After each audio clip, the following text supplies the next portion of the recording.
बिस्मिल्लाहिर्रहमानिर्रहीम। अस्सलाम अलैकुम वरहमतुल्लाहि वबरकातुहू।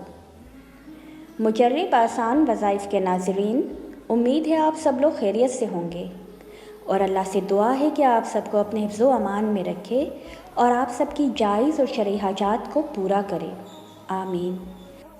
हज़रत इमाम अली रज़ा अलैहिस्सलाम फरमाते हैं कि बिस्मिल्लाहिर्रहमानिर्रहीम इसमें आज़म से करीब तर है, जितना नज़दीक आँख की सयाही आँख की सफ़ेदी के है। हज़रत रसूल खुदा सल्लल्लाहु अलैहि वसल्लम ने फरमाया कि जो ये चाहता हो कि अल्लाह उसको जहन्नुम के 19 झोंकों से बचाए, वो बिस्मिल्लाहिर्रहमानिर्रहीम पढ़े, क्योंकि बिस्मिल्लाह के भी 19 हरूफ हैं और उसका एक एक हर्फ जहन्नुम के एक एक झोंके से बचाएगा। एक और जगह रसूल खुदा सल्लल्लाहु अलैहि वसल्लम फरमाते हैं, जो शख्स बिस्मिल्लाहिर्रहमानिर्रहीम पढ़ेगा, अल्लाह ताला इसके हर हरूफ पर 4 नेकियां अता करेगा और 4000 बद्दियाँ मिटा देगा।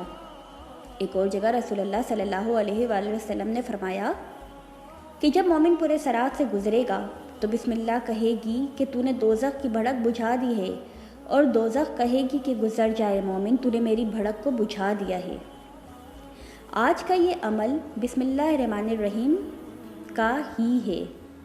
मुश्किलात और मुसीबत पर फतह पाने के लिए और परेशानी को ख़त्म करने के लिए ये अमल बहुत मुजर्रब है, ये अमल बहुत आसान है और इस अमल के करने से इंशाअल्लाह ज़िंदगी में से मुश्किलात का ख़ात्मा हो जाएगा और आप पुरसुकून और खुशियों भरी ज़िंदगी गुजार सकेंगे।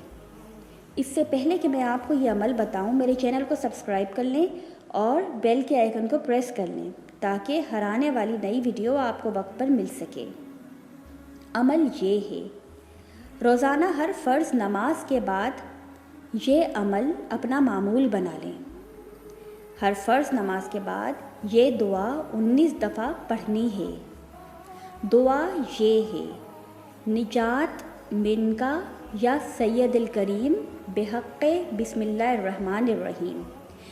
इसमें सैयदुल करीम कहकर अल्लाह पाक को मुखातिब किया गया है और इसका मतलब ये है, ए अल्लाह मुझे बिस्मिल्लाह के सदक़े इन परेशानियों और मुसीबतों से निजात दे। इंशाअल्लाह ताला इस अमल की बरकत से आपकी ज़िंदगी में खुशियाँ वापस लौट आएंगी और बेसुकूनी और परेशानी हमेशा के लिए ख़त्म हो जाएगी।